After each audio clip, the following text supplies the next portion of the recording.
Welcome to FISM News. I'm Samuel Case. And I'm Ian Patrick. On today's program, Florida lawmakers vote to end Disney World's special privileges. Meanwhile, ISIS claims responsibility for deadly blasts in Afghanistan. And agriculture expert Craig Haugaard discusses the impact of a possible fertilizer shortage.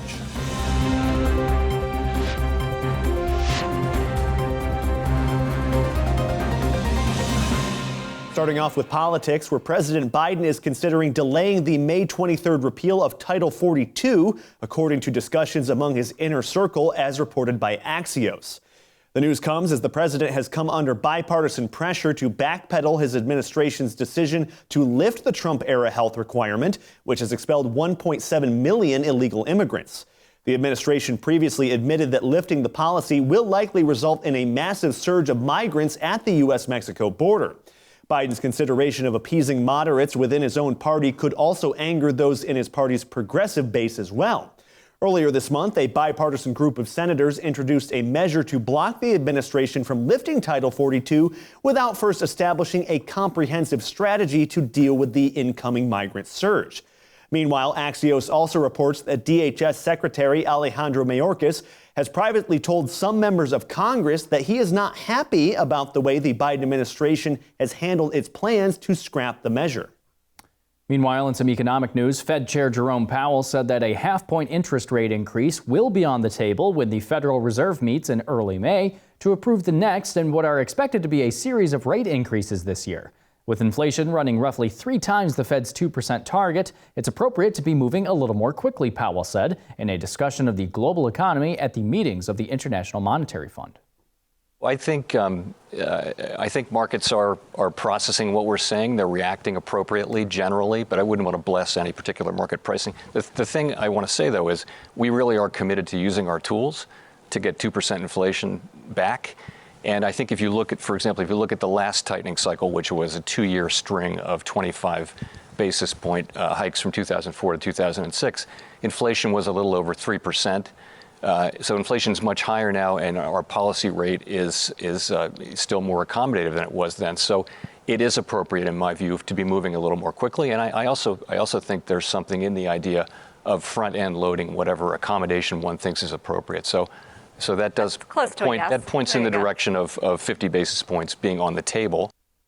Now, these are likely his last public remarks before the Fed's next session. And as you heard him say, Powell said that he felt investors are currently anticipating a series of half-point hikes and were reacting appropriately generally to the Fed's emerging fight against rising prices.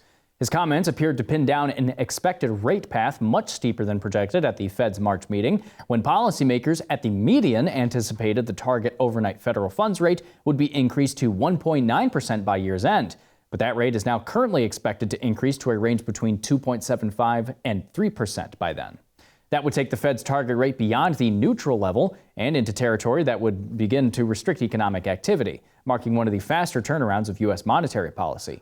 The potential speed has also led some economists to warn that a recession may now be more likely. Meanwhile, Florida lawmakers passed a bill on Thursday dissolving the special district that granted Disney World self-governing status. Democratic lawmakers shouted in protest during the vote, but they were unable to prevent the bill's passage. Here's just a little bit of what that looked like. Representative Renner moves the previous question on the bill. This motion is not debatable and requires a majority vote. All in favor, say aye. All opposed, no. Show the motion passes. We will now proceed to call the previous question. Disney originally gained its status from the Reedy Creek Improvement Act of 1967. Disney's status enabled them to build their attractions with minimal government oversight and save the company millions of dollars in taxes and fees annually. However, the end of Reedy Creek could have some major costs to those living in the region near the park as well, as costs for Disney's municipal services will now be absorbed by the taxpayers, along with Reedy Creek's roughly $1 billion in debt. However, the bill is likely to end up in court, as Florida law says that only a majority vote by the district's landowners can dissolve a special district that's established by the legislature. And I don't think I've ever seen that much vocalized passion in a legislative session. It was impressive. It was very impressive.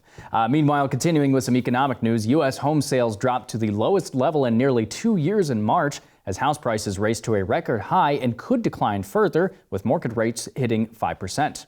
The report from the National Association of Realtors on Wednesday also showed the drop in sales in February was much steeper than initially thought. Even with home sales reverting to their pre-pandemic level, the housing market remains hot. Homes sold in March typically stayed on the market for only 17 days, and the share of all cash sales was actually the largest it's been in 8 years. Existing home sales dropped 2.7% last month, settling at the lowest level since June of 2020. March sales mostly reflected the closing of contracts signed 2 to 3 months ago when the 30-year fixed mortgage rate was below 4%. Sales fell in the Northeast, South, and Midwest of the nation and were unchanged in the West. Home resales, accounting for the bulk of U.S. home sales, were down 4.5% on a year-on-year basis in March. The 30-year fixed-rate mortgage averaged 5% during the week ending on April 14th, which is the highest since February of 2011, but still the median existing house price jumped 15% from a year earlier in March. In other economic news, a recent survey by the National Federation of Independent Businesses, or NFIB, found that small businesses view inflation as the single most important problem in their business and sadly don't believe things are going to get better anytime soon. The latest NFIB Small Business Optimism Index reported that as of March, 31% of owners reported that inflation was the single most important problem in their business, up 5 points from February and the highest reading since the first quarter of 1981. As a result of ongoing inflation, the report suggests that the net percent of owners raising average selling prices increased 4 points to a net 72% seasonally adjusted, which is the highest in the survey's history. The NFIB also found that small businesses aren't optimistic about the future either, with a report showing the number of business owners expecting conditions to improve in the next 6 months dropping by 14 points, making for a net negative of 49%, which is another record in the survey's history. And finally, the U.S. Supreme Court on Thursday rejected a bid to extend a certain federal benefits program to residents of Puerto Rico, finding that Congress had the authority to prevent those living in the American territory from receiving this assistance. The justices ruled 8-1 for reversing a lower court's ruling that a 1972 decision by Congress to exclude Puerto Rico from the Supplemental Security Income Program violated a U.S. Constitution requirement that laws apply equally to everyone. This more current ruling, authored by conservative Justice Brett Kavanaugh, found that Congress acted validly under a constitutional provision, letting lawmakers treat territories differently than states. Liberal Justice Sonia Sotomayor was the sole dissenter, saying the island can't depend on rights from Congress because it does not have voting representation there. Puerto Rico's Governor Pedro Pierluisi also condemned the decision while asking for statehood. At the center of the case is a disabled 67-year-old man who was sued by the government in 2017 for SSI payments he received after moving from New York to Puerto Rico. Puerto Ricans are eligible for a different benefits program that allows for more local control, but not as much federal funding. And with that, we have some upcoming coverage on the Philadelphia mask mandate and some international coverage. But before we get to that, today in 1993, the U.S. Holocaust Memorial Museum officially opened. So in honor of its dedication, we go to a special edition of A Moment in History.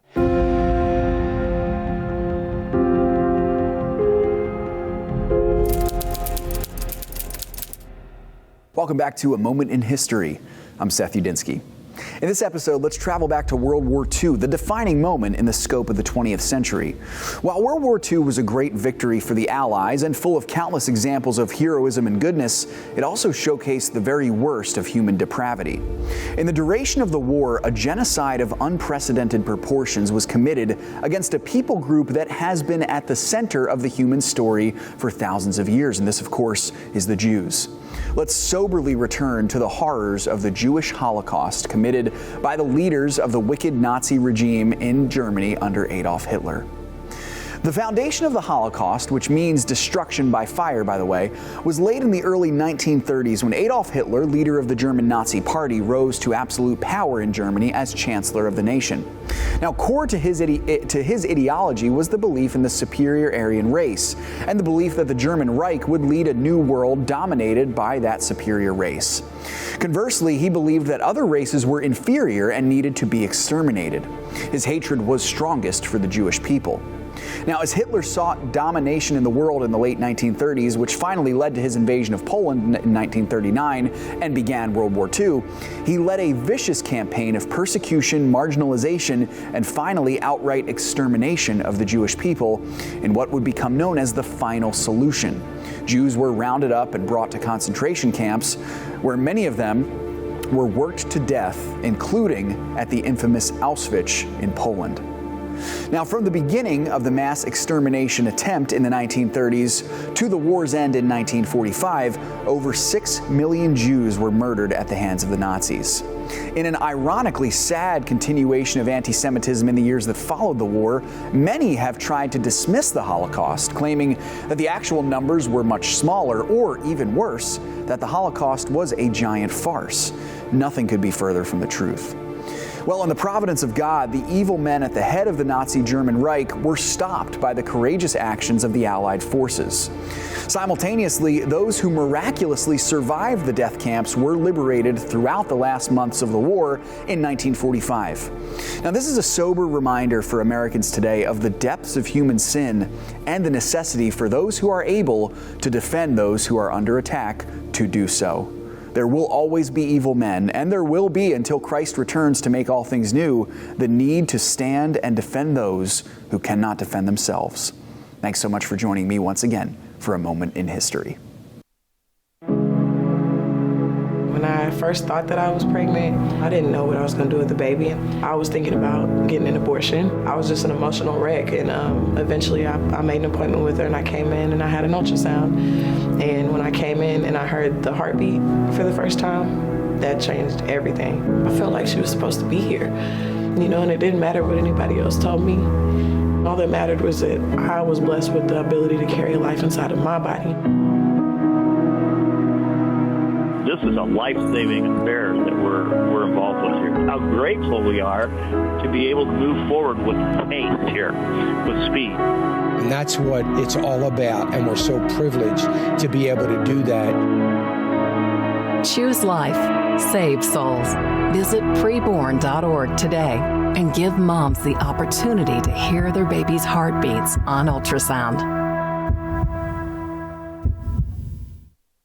We do live in a time when people seem to be becoming more and more materialistic, want more, and it's very difficult to teach to live within their means. We've got to be in a place where we are doing everything as far as our financial stewardship based on needs, not wants. We can't be living for what we want. The Bible says in many areas of Scripture that little by little, even says little by little wealth grows. Little by little things happen.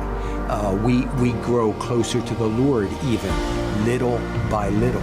We can't live in a place where everything that we do is for the loaf immediately.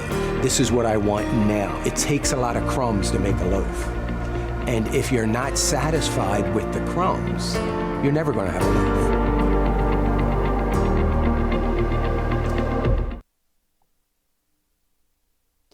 Welcome back to FISM News. I'm Samuel Case. Philadelphia rescinded its indoor mask mandate on Thursday, only days after reimposing the order, following a joint lawsuit from businesses in the area. The Board of Health voted to end the mandate, which took effect on April 18th, citing decreasing hospitalizations and a leveling of case counts. A department spokesperson said the city will instead move to strongly recommend masks indoor public spaces and as opposed to mask mandates in general. Last week, Philadelphia became the first major city to reinstate mask mandates for indoor public settings such as restaurants, schools, and businesses. At the time, Philadelphia was experiencing an uptick in cases, though the number of positive cases, hospitalizations, and deaths remained much lower than nearly any other time in the past 2 years. The health department says the city is currently averaging 242 new cases a day, but said only 65 individuals have been hospitalized as of the last count. And now let's move to the battle in Ukraine, where new satellite images show what appear to be mass graves near Mariupol, where Russian President Vladimir Putin declared victory on Thursday. Maxar Technologies, which provided these images, said they show more than 200 mass graves in Manhush outside of Mariupol, appearing to confirm accusations by Ukrainian officials that Russian soldiers have been taking the bodies of Ukrainian civilians killed in the brutal siege and burying them elsewhere to conceal their deaths. Local officials have estimated the number of buried civilians to be as high as 9,000, according to the Associated Press. Despite mounting evidence to the contrary, the Kremlin remains resolute in its denial that its forces have intentionally killed any Ukrainian civilians. Russia is now in control of Mariupol, except for the remaining few thousand soldiers and civilians holding out in the Azovstal steel plant. Putin ordered his troops to seal off that site until those who remain are forced to surrender due to a lack of food, water, and ammunition. Elsewhere, Russian attacks struck another city, acting as a depot for people fleeing Mariupol. No one was wounded in that attack, according to the regional governor. Meanwhile, in Washington, Secretary of Defense Lloyd Austin will travel to Ramstein Air Base in Germany to meet with his counterparts from a select group of nations where they will discuss Ukraine's defense needs. According to Pentagon Press Secretary John Kirby, the group will also discuss what Ukraine will likely need after the conflict ends. Kirby said this, quote, "The secretary believes that it's not too soon to begin to have a longer-term discussion with allies and partners about what Ukrainian sovereignty needs to look like going forward." At the same time, the press secretary also announced another $800 million in aid for Ukraine that will include 72 howitzers and artillery rounds, 72 tactical vehicles, over 120 tactical unmanned aerial systems, and a variety of field equipment and spare parts. The U.S. so far has provided Ukraine with $3.4 billion in security assistance since the invasion began. Kirby said where and when the Ukrainians choose to employ these tools, though, will ultimately be up to them. President Biden commented on the aid and also mentioned the continued resilience of the Ukrainian people when announcing it. We're sending it directly to the front lines of freedom, to the fearless and skilled Ukrainian fighters who are standing in the breach. You got to admit, must be amazed at the courage of this country, the resolve that they're showing. Not just their military, but the average citizen, men and women, young men, young women as well. Meanwhile, an explosion claimed by the Islamic State at a Shiite mosque in the northern Afghan city of Mazar-e-Sharif on Thursday killed at least 11 people and wounded 32 others, according to a health official. In addition, a separate blast caused at least 11 more casualties in Kunduz, another northern Afghan city. An Interior Ministry spokesman said that for this, a roadside blast had targeted a van of military mechanics and said school students were among the wounded. And again, Islamic State claimed responsibility for that attack. The spokesman added that another roadside blast in the capital of Kabul had wounded 3, including a child. And elsewhere in Mazar-al-Sharif, Taliban forces had come under attack from unknown gunmen on Thursday evening. However, these assailants were unknown.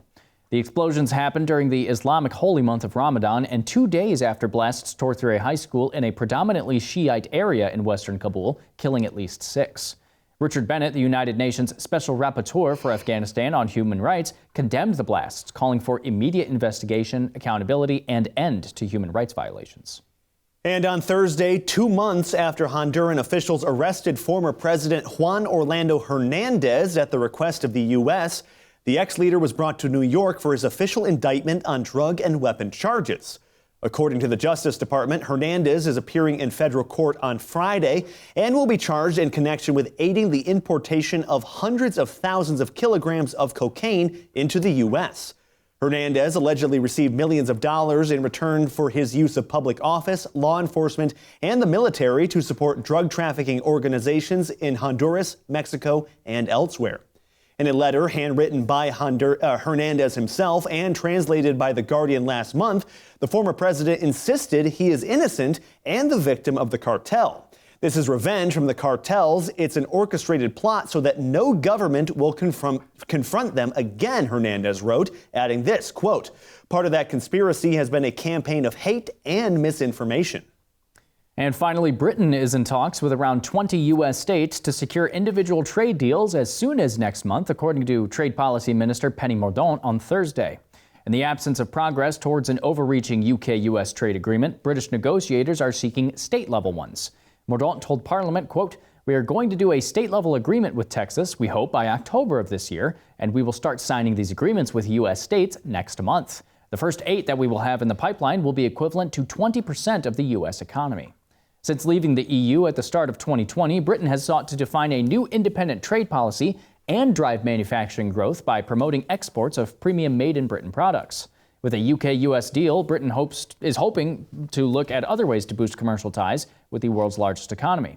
U.S. Trade Representative Catherine Tai will travel to Britain on Sunday for a second round of talks with British Trade Secretary Anne-Marie Trevelyan on forging deeper and more inclusive trade relations. And coming up, we have coverage on a possible new NASA mission and an interview with Craig Haugaard on the global fertilizer shortage. We'll be right back. Our faith and values shouldn't be compromised by the way we invest. Our faith and values that we share should guide us in the way that we invest.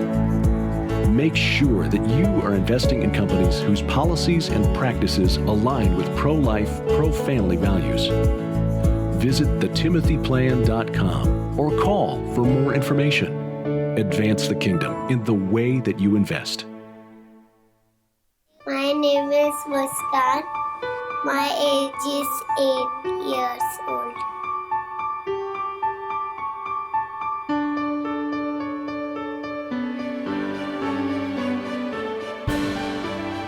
I got a beautiful life from God. I like Jesus because he has saved my life.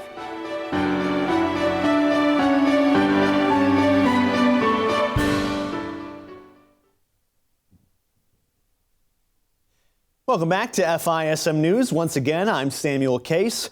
You may have noticed the shelves at the local store are just getting a little bit bare, and the food that's still there is not exactly as cheap as it once was. It's due to a lot of things, including supply chain snags and the war in Ukraine, just to name a few. But sadly, it might even get worse with an upcoming fertilizer shortage right as we're entering the spring planting season. To discuss this shortage and the various problems facing farmers, we spoke with Craig Haugaard from the Daily Ag Report on financial issues. Here's just a little bit of what that interview looked like. I think on this planting season will be minimal because most cooperatives and other agricultural companies already have the fertilizer in-house.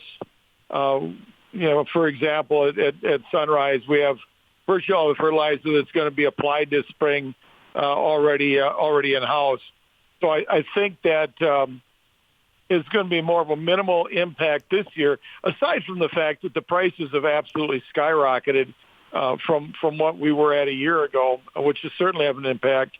Where I think the first impact may show up, and it's not so much a rail situation, though we're seeing absolutely horrible rail performance here in the United States. But I think that the larger impact is probably still the story coming out of Russia. And, when you look at Russia and Belarus, for example, more than a third of all the world's potash comes from those two countries. And, of course, Belarus is in bed with Russia on this Ukrainian war situation. As you look at the fertilizer that goes into South America, they get about 20% of of the world's potash that's traded globally goes to South America, and virtually all of that is coming out of Russia and Belarus. Now, with the situation in Ukraine, that supply seems like it's being cut off, and I think you're going to initially see the real severe fertilizer shortages in South America, which is going to have a huge impact particularly on the corn crop down there. But I do think that longer term, if this thing isn't straightened out, it could spread and impact the availability of producers here in the United States to access fertilizer as well. If you found that discussion interesting, you can watch the full interview on FISMnews.tv under our featured section right after today's broadcast. Well, let's continue with our daily coverage here. A once-in-a-decade report from the National Academies of Sciences, Engineering, and Medicine is suggesting that NASA prioritized two new large missions, one of which involves the Uranus Orbiter and Probe, or UOP. Released on Tuesday, this report says that Uranus is one of the most intriguing bodies in the solar system. Its low internal energy, active atmospheric dynamics, and complex magnetic field all present major puzzles. The UOP's objectives revolve around making discoveries concerning Uranus's interior, as well as its atmosphere, magnetosphere, and satellites and rings. It also gives a possible launch date for the UOP sometime in the 2030s if the launch uses a Jupiter gravity assist to shorten cruise time. The second large mission suggested by these academies revolves around the Enceladus moon orbiting Saturn. Because of its odd composition as an ice rock with a subsurface ocean and active movements of gas, the report believes that studying this moon could help answer the question of whether or not there actually is life beyond Earth, and if not, why there isn't. It is worth noting that this report isn't a directive to force NASA to do these things, but they are influential. The last report from 10 years ago prompted NASA to begin work on 2 flagship missions, those being the Mars Perseverance rover and the Europa Clipper. And in an update to a story we've been covering for quite some time, on Thursday, Elon Musk secured $46.5 billion in funding to buy Twitter and is considering a tender offer for its shares. Now, in case you don't know, a tender offer, as explained by Investopedia, is when an investor proposes buying shares from every shareholder of a publicly traded company for a certain price at a certain time. The investor normally offers a higher price per share than the company's stock price, providing shareholders greater incentive to sell their shares. Musk himself has committed to put up $33.5 billion, which will include $21 billion of equity and $12.5 billion of margin loans to finance this transaction. Banks, including Morgan Stanley, have agreed to provide another $13 billion in debt secured against Twitter itself. The tender offer is expected to be offered at $54.20 per share based on the funding provided in the filing. Meanwhile, Musk announced that should his Twitter bid succeed, one of his goals will be to defeat the spam bots or die trying, in his own words, and authenticate all real humans on the site. Meanwhile, Warner Bros. Discovery announced on Thursday that it would shut down its CNN Plus streaming news service less than a month after launching. The media company said it envisions news as part of a broader streaming offering that includes sports, entertainment, and nonfiction, and said it would pull the plug on the streaming service to invest in resources in CNN's core news-gathering operations. CNN Worldwide Chairman and CEO Chris Licht released a statement saying this: "Our customers and CNN will be best served with a simpler streaming choice." CNN Plus will cease operations on April 30th, and customers will receive prorated refunds on subscription fees. CNN launched its streaming service late last month in a bid to capitalize on the rising popularity of streaming video and growth of digital subscriptions at major news organizations, but it never gained ground. In fact, FISM News previously reported that the service was barely bringing in 10,000 viewers a day. And before we finish out our show and our week, Christians in Elizabethton, Tennessee scored a victory this week when the city denied the request from an atheist organization seeking the removal of crosses from city land. Back in 2018, the Wisconsin-based Freedom from Religion Foundation took issue with the 3 crosses that can be seen on Lynn Mountain that were put in place back in the 1950s by some neighborhood boys who made them as an Easter project. The organization argued the crosses violate the Establishment Clause found in the U.S. Constitution. First Liberty, which is a conservative law firm that focuses on religious liberty cases, argued that the crosses' locations do not make them unconstitutional. A senior counselor explained when you have an established display or established monument like these 3 crosses in Tennessee, it is presumed to be constitutional, and to prove otherwise is difficult to do. All right, and that is our program for today. So we thank you for joining us, and we ask that you visit FISMnews.tv for more content. And don't forget to go back to that website to check out the interview that we did with Craig Haugaard. It was a much longer interview, and we talked about a lot of different things. That's right. You want to catch up on that over the weekend. And don't forget, you can also find us on social media as well, or you can find us on the FISM app. Thank you so much. God bless, and we'll see you on Monday.